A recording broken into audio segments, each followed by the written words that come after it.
En la Biblia, hermanos, tenemos personajes que a veces pasamos por alto, ¿verdad? Cuando estamos leyendo la palabra de Dios y no nos damos cuenta de las enseñanzas. Ayer hablábamos acerca de Hiel de Betel, que fue un hombre que perdió a sus 2 hijos para lograr un proyecto personal. Y como esos, hermanos, hay muchos personajes en la Biblia y aquí tenemos la historia de una familia ejemplar. Es muy difícil en la Biblia encontrar ejemplos buenos de familias completas sirviendo al Señor. Si vamos por la palabra de Dios desde Génesis, la primera familia, hermanos, cayeron en pecado los padres. Los hijos, uno mató al otro, Caín mató a Abel. Y si hacemos un recorrido por todo el Antiguo Testamento y por el Nuevo Testamento, encontramos fracaso tras fracaso, hermanos, de padres como Noé emborrachándose y cayendo su hijo Cam en maldición por mirar la desnudez de su padre, que bueno, hay diferentes opiniones en relación a eso, no entraremos en detalle. Pero vemos la historia, hermanos, de Samuel, que sus hijos no andaban conforme a los caminos de Dios, conforme a los caminos de Samuel. En el rey David y por toda la Biblia encontramos, hermanos, ejemplos de fracaso. Ejemplos, hermanos, de derrota, familias disfuncionales, familias en tragedia. Pero cuando encontramos un buen ejemplo en la Biblia de una familia que es bendecida, que es usada por el Señor, oh hermano, eso resplandece como una luminaria, resplandece en la oscuridad y hay que agarrar ese ejemplo y tomarlo para nosotros. En medio, hermanos, de una iglesia, la iglesia de Corinto, que Pablo les escribe esta epístola, hermanos, para corregir muchos problemas que había en la iglesia. Era una iglesia, hermanos, podríamos decir pies para arriba. Había carnalidad, había divisiones, había inmoralidad, abusos de dones espirituales, pleitos legales entre hermanos. Imagínense, hermanos, estar en una iglesia como la iglesia de Corinto. Y cuando Pablo sabe de todo lo que está sucediendo en la iglesia, les manda la primera carta a los corintios para reprender y corregir los problemas que había en la iglesia. Pero nunca la recomendación de Pablo fue: hermanos, búsquense otra iglesia. Porque los problemas de la iglesia eran problemas de ellos. Pues ellos eran la iglesia. ¿Sí me está escuchando, hermano? Ahora, si usted tiene quejas acerca de su iglesia, usted tiene que preocuparse por resolver los problemas en su vida, porque usted es la iglesia.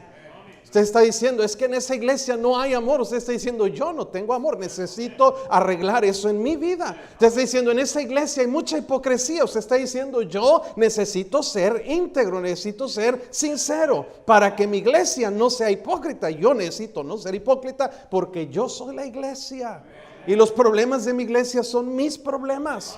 Y Pablo nunca le dijo a los demás: hermanos, váyanse a la iglesia, búsquense otro lugar donde el pastor sea más guapo, más alto, más esto, más aquello. No, Pablo les dice: ustedes tienen que arreglar esos problemas. Pero en medio, hermanos, de tantas inconsistencias de la iglesia, al final de la carta Pablo hace un apartado para referirse a una familia ejemplar. Ninguna queja, ningún problema, al contrario, nos resalta algunas virtudes de una familia. Muchas veces se reconoce a un individuo en la Biblia por una virtud que tuvo y buenos ejemplos, pero una familia, hermanos, es difícil encontrar en toda la Biblia una familia ejemplar. Y quiero hablarle, hermano, de esta familia de Estéfanas. Algunas virtudes que Dios nos muestra muy claramente de esta familia, que usted y yo deberíamos aprender a imitar en nuestra vida y nos haría una familia ejemplar, una familia bendecida, una familia, hermanos, que después de casi 2000 años sigue sonando en la palabra de Dios el ejemplo de esta familia de Estéfanas. ¿Cuáles son las características que vemos en esta familia de Estéfanas? Bueno, les mencionaré 3 cosas. Eran 5, pero el pastor dice que ustedes están acostumbrados a 3. Les voy a dar 3, amén, hermanos. Así es de que estamos en promoción. En primer lugar, hermanos, vamos a ver la actitud de esta familia. ¿Cuál era la actitud que ellos tenían en relación a la iglesia? Lo primero que encontramos en su actitud está en el versículo 15, donde Pablo, hermanos, habla de una manera que los que escuchaban la lectura de esta carta ya sabían. Dice, ya sabéis, no les tengo que avisar, no les tengo que informar, no les tengo que hacer notar, ustedes ya lo saben. Toda la iglesia sabía que la familia de Estéfanas es, ¿qué, hermanos? Primicias de Acaya. Me llama mucho la atención esta palabra, primicias. La palabra primicias, ¿alguien de ustedes puede darme un significado? ¿Qué entiende por primicias? ¿Alguien de ustedes? Primicias. Honra a Jehová con tus bienes y con las primicias de todos tus frutos. ¿Qué son las primicias? Usted levantó la mano, hermano. ¿Qué son las primicias? Exactamente. A veces entendemos la palabra como lo primero. ¿Verdad que sí, hermanos? Lo primero. Pero no necesariamente lo primero es lo mejor. El término primicias, como dice el hermano, significa lo mejor.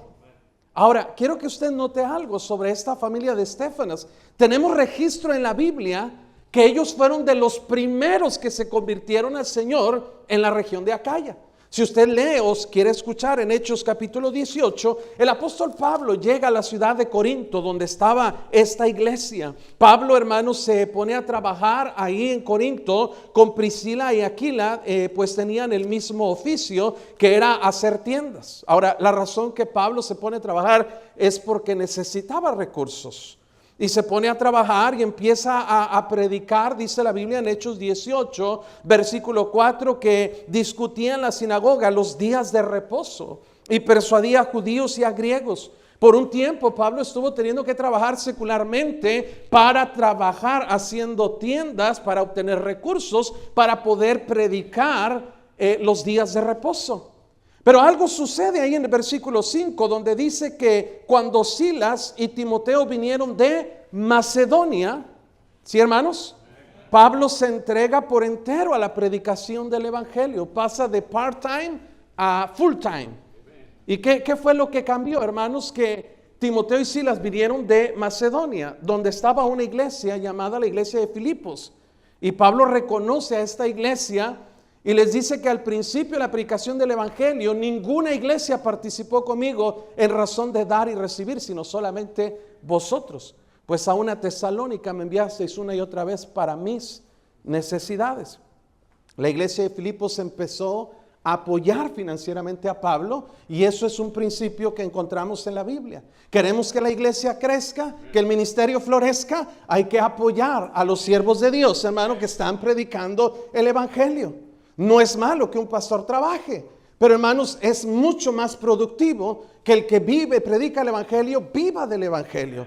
Cuando Pablo se entrega por entero a la predicación del evangelio, en versículo 6, dice Pablo que se va a los gentiles, y en versículo 7 se va a la casa de uno llamado Justo, temeroso de Dios, la cual estaba junto a la sinagoga, y Crispo, principal de la sinagoga, creyó en el Señor con toda su casa, y muchos de los corintios, oyendo, creían y eran bautizados. Tenemos evidencia que en esta multitud de primeros frutos que hubo en Acaya, en Corinto, hermanos, estaba también el hermano Estéfanas. No solo él, estaba toda su familia. Note, hermanos, que había en la iglesia un espíritu de división. Gente estaba peleándose porque algunos decían, vamos a primero a los Corintios, capítulo 1, versículo 11. Pablo dice, he sido informado acerca de vosotros, hermanos míos, por los de Cloé, que hay entre vosotros contiendas. Quiero decir que cada uno de vosotros dice, yo soy de Pablo, yo de Apolos, yo de Cefas y yo de Cristo. Pregunta Pablo, ¿está acaso dividido Cristo? ¿Fue crucificado Pablo por vosotros o fuisteis bautizados en el nombre de Pablo? En los tiempos antiguos, hermanos, el bautismo era sumamente importante y lo es hoy en día. Pero para la gente, hermanos, aceptar la doctrina de un maestro implicaba bautizarse por ese maestro y se convertían en discípulos de aquel que los bautizaba. Cuando el Señor establece la gran comisión, Él manda a la iglesia a predicar no en el nombre de un maestro, sino en el nombre del Padre y del Hijo y del Espíritu Santo. Pero muchos de la iglesia quedaron con la idea de que quien los había bautizado era su maestro. Y había ciertos grupos, ciertas rivalidades, ciertas divisiones. Y Pablo está diciendo, bueno, yo le doy gracias a Dios. Mire ahí en versículo 14, doy gracias a Dios que a ninguno de vosotros he bautizado, sino a Crispo y a Gayo, para que ninguno diga que fuisteis bautizados en mi nombre. Versículo 16, también bauticé ¿a quién? A la familia de Estéfanas. De los demás no sé si he bautizado a algún otro, pues no me envió Cristo a bautizar, sino a predicar el evangelio. Pablo está diciendo que la familia de Estéfanas fue salvos de los primeros convertidos cuando él estaba en Corinto, de los primeros miembros fundadores de la iglesia. Pero cuando Pablo dice que ellos eran las primicias, no solamente está diciendo, hermano, que eran de los primeros convertidos, pero también eran de los mejores. Porque escuche, hermano, no siempre los que tienen más tiempo en la iglesia son los mejores cristianos. Ahora, yo sé que esta iglesia no tiene muchos años como iglesia independiente, pero nuestra iglesia, hermanos, tiene 37 años. 37 años. Y en muchas iglesias yo he notado esto, hermanos, que muchas veces los miembros que tienen más tiempo en la iglesia no son los más espirituales, no son las primicias, porque son los que causan problemas, son los que, hermanos, creen que ya lo saben todo, ya no son corregibles, ya no participan, se enfrían en su vida espiritual. Hay cristianos, y perdónenme la franqueza, pero hay cristianos que han madurado tanto que hasta se pudren de maduros.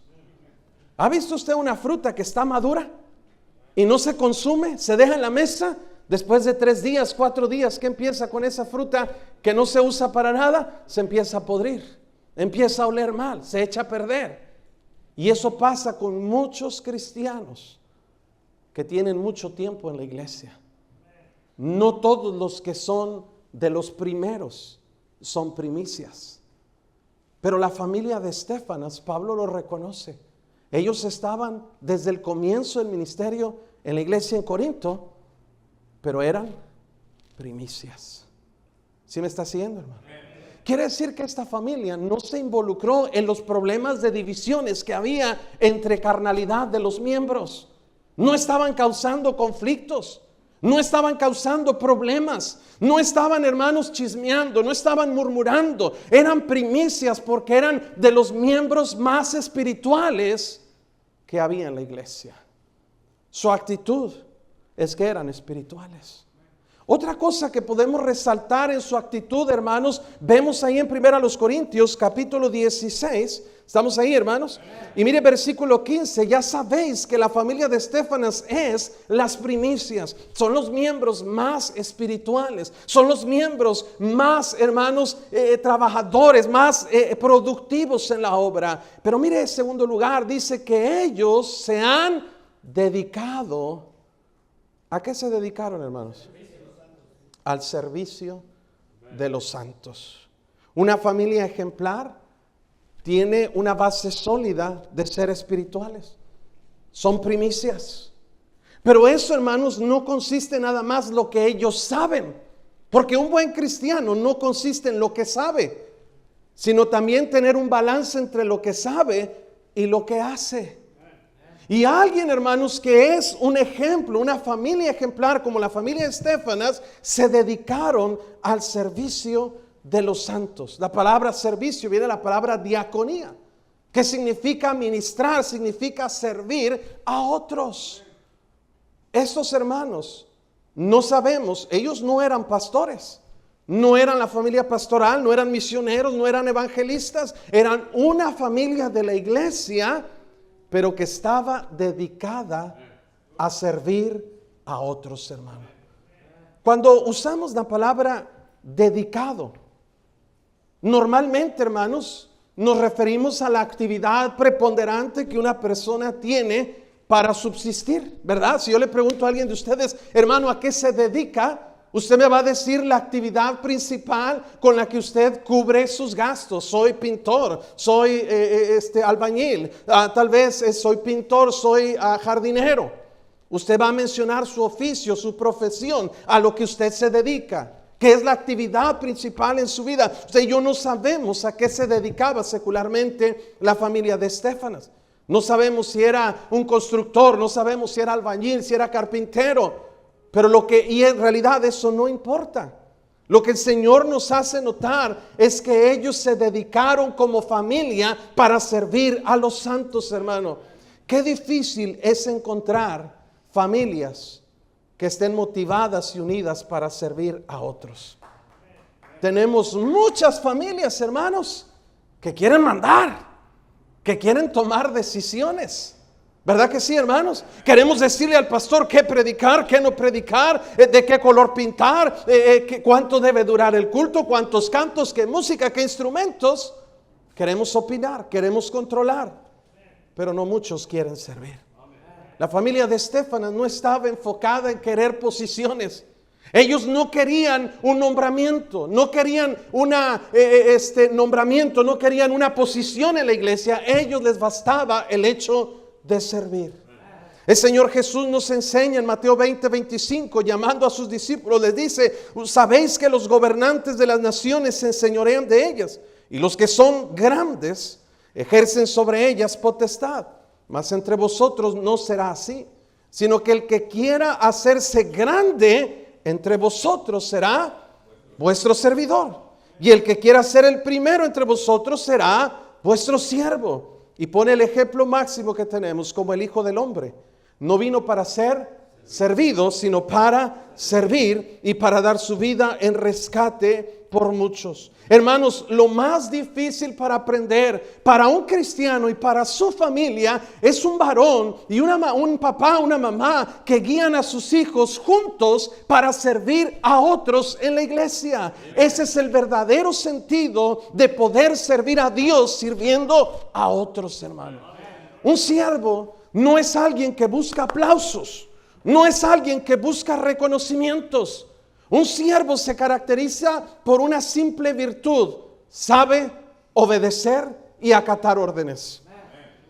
Jesús estaba ahí, hermanos, sanando a algunos enfermos, y viene un centurión en Mateo 8:9 y le dice al Señor que sane a su siervo.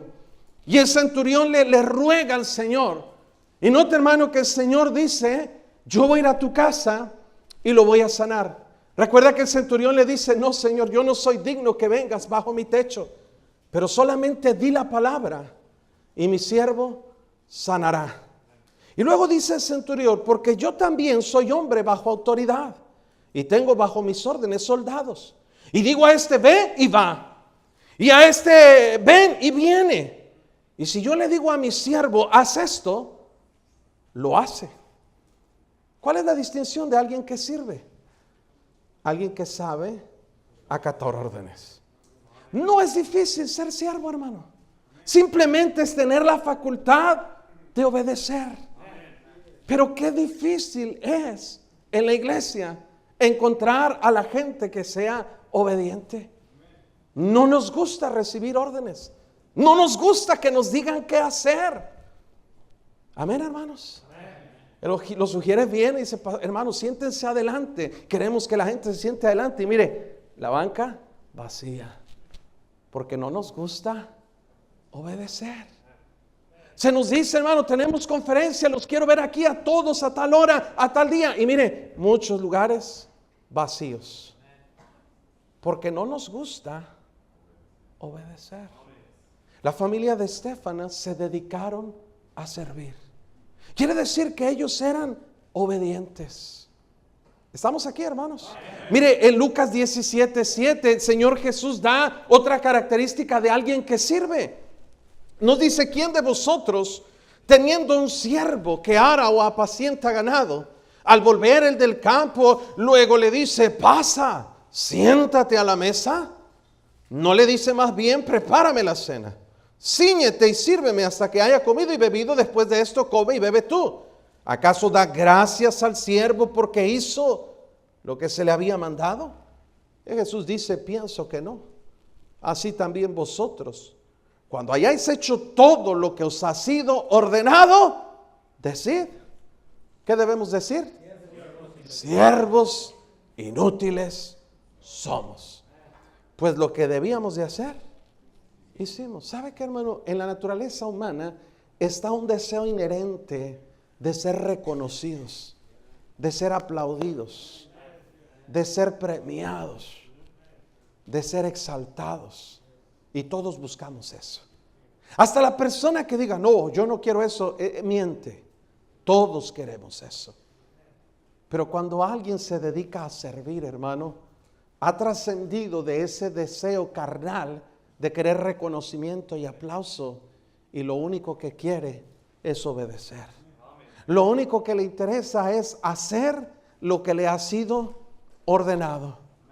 Y si somos siervos de Dios, debemos obedecer a Dios. Y dice el Señor, cuando hayas hecho todo lo que te ha sido ordenado, cuando llegues a esa categoría de que no te falta nada por obedecer, no es que esperes, ya lo hice todo, apláudanme. No, di, siervo inútil soy. Porque lo que debía hacer, hice. Y hermano, ¿cómo nos falta aprender a ser siervos? Porque con mucha facilidad la gente se desanima y se va de la iglesia. Es que el pastor hoy no me saludó. Y hermano, yo tengo 37 años de cristiano. Y en estos años he visto mucha gente irse de la iglesia porque el pastor no lo saludó. Porque trajeron mole y cuando terminó la comida todos comieron de todos los moles menos del mío. ¿Verdad? Nadie se lo comió, ahí se quedó, me le hicieron el feo. Ya me voy y nunca vuelvo a traer mole. Y estoy dando un ejemplo de las cosas que pasan. Con mucha ligereza nos ofendemos, nos amargamos, nos vamos de la iglesia porque no nos dedicamos a servir. Hay familias que se dedican a causar problemas. Hay familias que se dedican a causar divisiones, a murmurar, a hacer tacos al pastor ahí en la casa, ¿verdad, hermano? Llegamos del culto y ¿qué te pareció el culto de hoy? No, el pastor como que grita mucho. Hubieran traído a otro, ¿verdad? Lo siento, es para lo que les alcanzó, hermanos, amén. ¿Quieren más? Den más presupuesto. Pero luego criticamos las cosas que suceden. Pero el que se dedica a servir no pone atención a lo que yo quiero, a lo que yo pienso, sino a lo que yo tengo que hacer. La familia de Estefanas se dedicaron al servicio de los santos. Ellos, hermanos, servían a Dios sirviendo a otros. ¿Estamos aquí, hermanos? En segundo lugar, encontramos, hermanos, no solo su actitud, pero su desempeño en la iglesia. Mire allí en capítulo 16 de 1 Corintios y versículo 16. Pablo les dice a los hermanos de Corinto: hermanos, os ruego que os sujetéis a personas como ellos. Note que en la iglesia de Corinto había muchos opositores y detractores que criticaban y que trataban de hacer ver mal al apóstol Pablo. Pero Pablo les dice: hermanos, si ustedes pusieran su atención en los verdaderos líderes, no son los que saben mucho, no son los que predican bien, los verdaderos ejemplos que debemos seguir y a quienes debemos sujetarnos son aquellos que están siendo buen ejemplo para nosotros. Note, os ruego que os sujetéis a personas como ellos. Y mire qué dice: a todos los que. ¿Qué dice ahí? Es 1 Corintios 16:6. 16:16. ¿Ya lo encontraron? ¿Ya despertaron? ¿Hay mole, hermanos? Amén. Bueno, otra vez. Os ruego que os sujetéis a personas como ellos y a todos los que. Ok, ayudan es la palabra. La palabra ayudan es una palabra bien interesante, hermanos. En el idioma original es la palabra sunergeo. Esta palabra, hermanos, también se traduce más actualmente como sinergia. La sinergia básicamente es la conjunción de esfuerzos para lograr y potencializar un resultado. Sunergeo. La palabra ayudar se traduce como sinergia, como unir esfuerzos para potencializar resultados. En la Biblia hay un principio de la sinergia. Cuando Dios le decía al pueblo de Israel que si eran obedientes, les menciona que uno de ellos haría huir a 1000. ¿Sí está aquí, hermano? Pero dice, 2 de vosotros harán huir. Si es uno son 1000, 2 a cuántos harían huir? 2000, es lo lógico. Pero no dice eso la Biblia. La Biblia dice, 2 de vosotros harán huir a 10,000. Ah, caray, como que el Señor no sabe sumar. Podríamos decir como que el Señor se equivocó. Pero no, hermanos. Es algo que a Dios le agrada. Cuando hay unidad en una iglesia y alguien conjunta esfuerzos, Dios dice, eso va a traer bendición y los resultados se potencializan. Mire, está científicamente comprobado. Hubo una competencia, hermano, escuche, una competencia donde trataron de determinar cuánto peso podía estirar los caballos. Y pusieron una competencia para ponerle peso a los caballos que pudieran arrastrar. Y a un caballo, hermanos, de los que más fuertes eran, pudieron ponerle casi 1800 kilogramos, unas 3000, no sé, libras o más. Y le pusieron a ese caballo y el caballo estiró apenitas, pero pudo estirar ese peso. Y pusieron los 2 mejores caballos. ¿A alguien se le ocurrió? Y si los ponemos juntos, ¿cuánto peso podrán estirar 2 caballos? Si uno estiró 1800 y el otro 1500, entre los dos, ¿cuántos kilos podrían estirar, hermanos? ¿Cuántos? 3300, 3500 kilos. Lo sorprendente, hermanos, que los 2 caballos juntos, y esto está documentado, estiraron más de 5000 kilogramos. ¿Sí está aquí, hermano? Casi el doble de lo que podían estirar cada uno por su cuenta. ¿Sabe por qué, hermano? Porque hay un poder en la sinergia. Cuando hay familias como la de Estéfanas, que están ahí para ayudar, para colaborar, para cooperar, hermano, la iglesia puede crecer de una manera increíble. Dios les ha dado un pastor, hermanos. Yo admiro a su pastor y lo respeto, porque es muy inteligente, es muy sabio. Y mire, hermano, yo les voy a decir algo, y no es que esté aquí, y no me gusta exaltar al hombre, yo no soy así. Pero este hombre tiene algo especial que Dios está usando. Tiene influencia por todo el mundo. Ustedes están empezando, hermanos, pero Dios le ha dado una visión a su pastor. Pero le voy a decir algo, él no va a poder llevar a cabo esa visión. No puede. Por más inteligente, por más capaz y más dones que tenga, él no puede alcanzar la visión que Dios le ha dado. Se necesitan familias como la de Estéfanas, que estén ahí con el pastor y que ayuden. Y que le digan, pastor, si Dios ha puesto en su corazón hacer eso, cuente con nosotros. Estamos para ayudarle. Y esa es la manera que Dios bendice a una iglesia, hermano. Iglesias que usted puede ver con miles de personas, no es por el pastor, es porque hay familias en esa iglesia como la de Estéfanas que ayudan al pastor, que están ahí para decirle, pastor, estamos aquí, cuente con nosotros, ¿qué necesita? ¿Qué podemos hacer para ayudarle en esa visión que Dios le ha dado?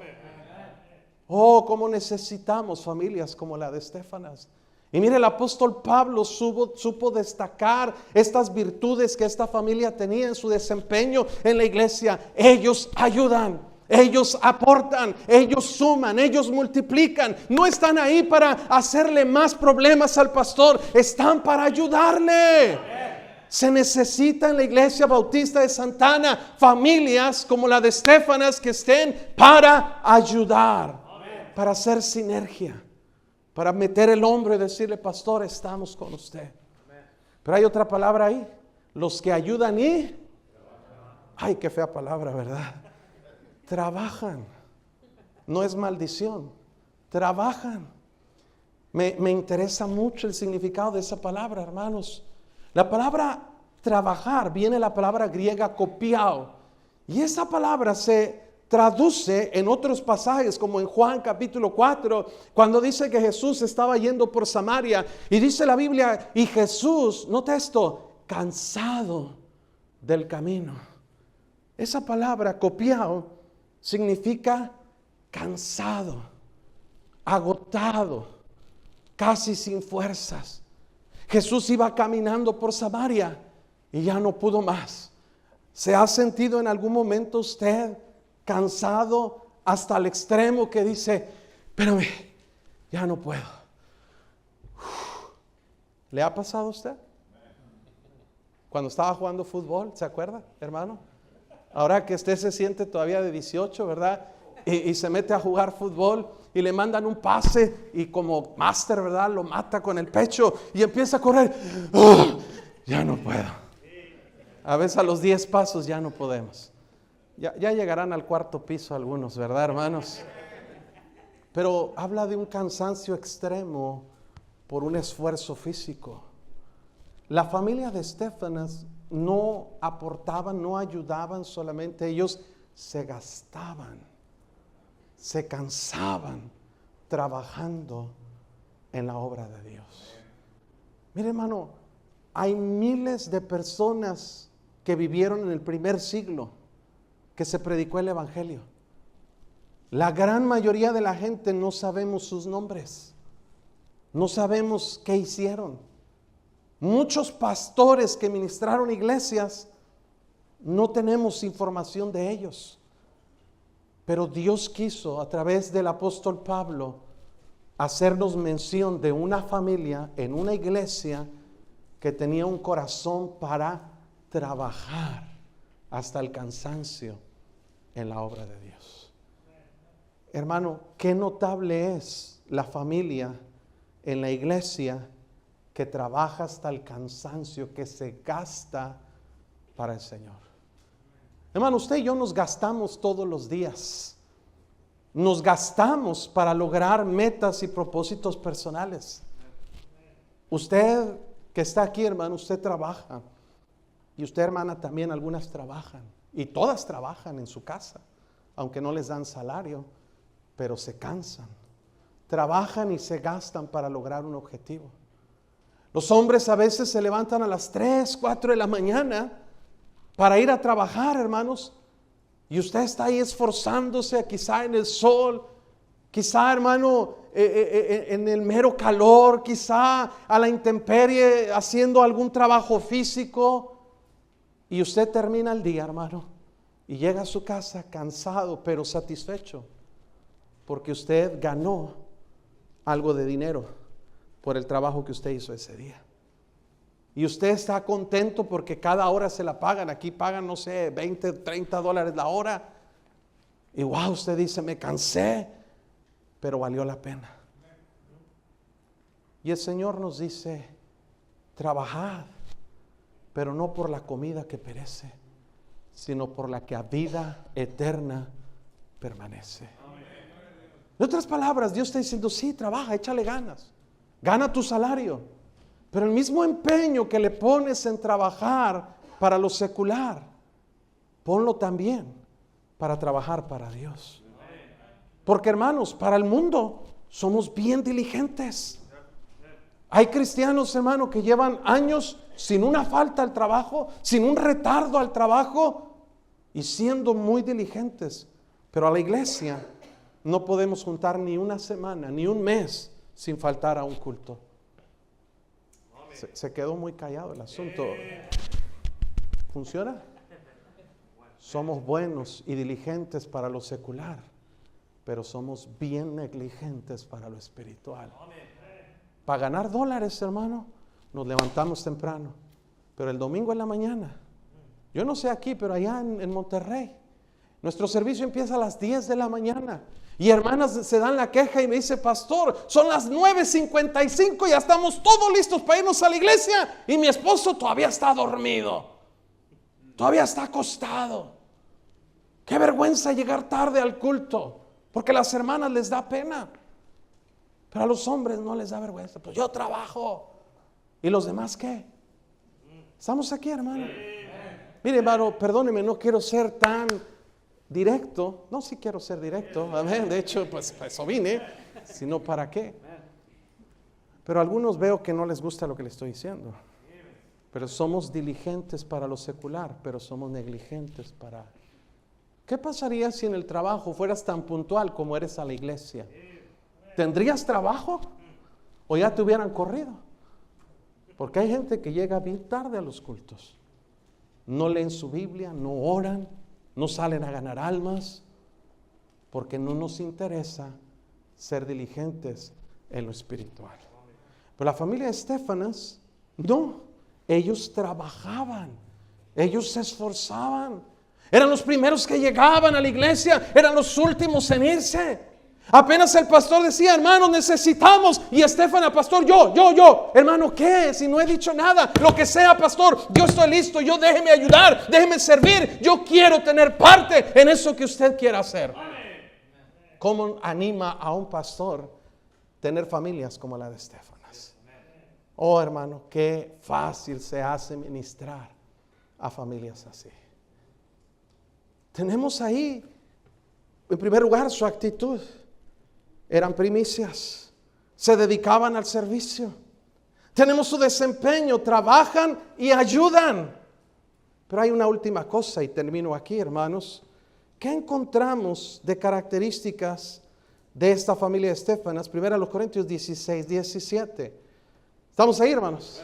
Ya huele el mole, ¿verdad, hermanos? Amén. Me regocijo, dice, con la venida de Estéfanas, de Fortunato y de Acaico, pues ellos han suplido vuestra ausencia, porque, note esto, confortaron mi espíritu y el vuestro.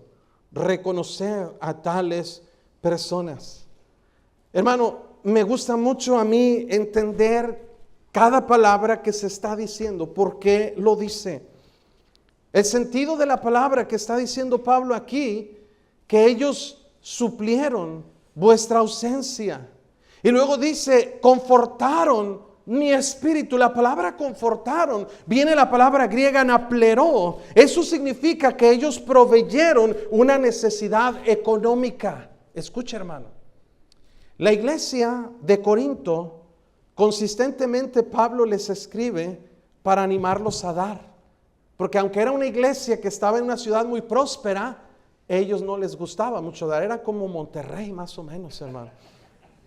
Y Pablo les dice en la segunda carta, hermanos, ustedes abundan en sabiduría, en amor, en muchas cosas, pero les falta abundar en esta gracia, en asunto de dar.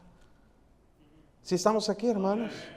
La ausencia de la iglesia de Corinto era un descuido que ellos tenían hacia la persona y ministerio de Pablo. Pero cuando vinieron Fortunato, Acaico y Estéfanas, ellos, dice, suplieron vuestra ausencia. La palabra hausterema es una limitación económica. Lo que ustedes no hicieron, ellos lo hicieron. Y ellos confortaron mi espíritu, me suplieron las necesidades que yo tenía. En otras palabras, la familia de Estéfanas no solamente era primicias, no solamente se dedicaron a servir, no solamente ayudaban, no solamente trabajaban, pero tenían otra virtud, eran buenos para dar, eran generosos. Se quedó callado el asunto aquí, ¿verdad? Porque ¿sabe qué, hermano? Algo que yo he encontrado en estos años de ministerio es que la gente que trabaja en la iglesia no da, y luego la gente que da no trabaja. Como que hay un pacto secreto entre ellos para decir, no, yo doy para que otros hagan. Y aquellos que dan, o aquellos que hacen, dicen, otros hacemos, pero pues para que otros den. Y siempre hay gente, hermano, ya sabe la cobija cuando no alcanza, ¿verdad? Te tapas la cabeza y te tapas los pies. Te tapas los pies y se te destapa la cabeza. Y suele haber esa falta de equilibrio en las familias de la iglesia. Pero la familia de Estéfanas tenía un corazón para dar a la obra de Dios. Hermanos, las cosas que vemos de esta familia denotan una familia centrada, una familia espiritual, una familia trabajadora, una familia sirviendo, ayudando, cooperando y una familia dando para la obra de Dios. ¿Qué no se podría hacer en una iglesia con unas 2 o 3 familias como la familia de Estéfanas? ¿Qué cosas no podríamos lograr para el Señor? Si hubiera unas cuantas familias que dijeran, yo quiero ser como esta familia. Oh, hermano, Santana no sería lugar suficiente para poder llevar el evangelio y no habría un auditorio capaz de contener la cantidad de gente que se añadiría a la iglesia con familias así. Sí, hermanos, tenemos mucha gente espectadora en las iglesias, simpatizante, que vienen a sentarse como los católicos van a misa el domingo en la mañana. Estamos aquí, hermano. Vamos a misa, nos persignamos, 2 Padres Nuestros, 3 Aves María, cantamos y vámonos a la limosna y vámonos. Y se me olvidó que soy cristiano y se me olvidó que mi vida cristiana es todos los días. Pero la familia de Estéfanas no tenía ese problema. No era gente que estaba nada más sentada esperando que otros hicieran.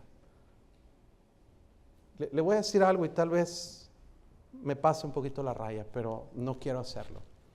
A la gente en nuestra iglesia, hermanos, yo le digo, allá en Escobedo les digo, hay algunos hermanos, espero no se ofenda, yo les digo esto a los hermanos, a ustedes no. Pero hay gente en la iglesia, hermanos, que no habría ninguna distinción si lo quitamos a usted y ponemos un costal de papas ahí en la silla. Porque, si me paso me dices, pastor, porque nos paramos a cantar, el costal de papas no canta y usted tampoco va a cantar. Pasa la ofrenda, el costal de papas no da $1, usted tampoco da $1. Ya me están viendo feo, pastor. La única distinción es que el miércoles ahí va a estar el costal de papas si lo dejamos y usted no va a estar. Yo no sé usted, hermano, pero yo hace mucho le pedí a Dios, yo no quiero ser reemplazado por un costal de papas. Yo quiero ser algo más que un bulto en una silla. Y puedo hacer algo para tener parte en la obra de Dios. Ahora, no se ofenda, amamos los costales, digo, los cristianos que están en las sillas. Los amamos, oramos por ellos, esperamos que un día crezcan y un día sirvan al Señor. Es el proceso de crecimiento que todo cristiano debe llevar. Pero ya después de 20 años, de 10 años, ya no debemos estar de manera pasiva en la iglesia. Debemos estar activos.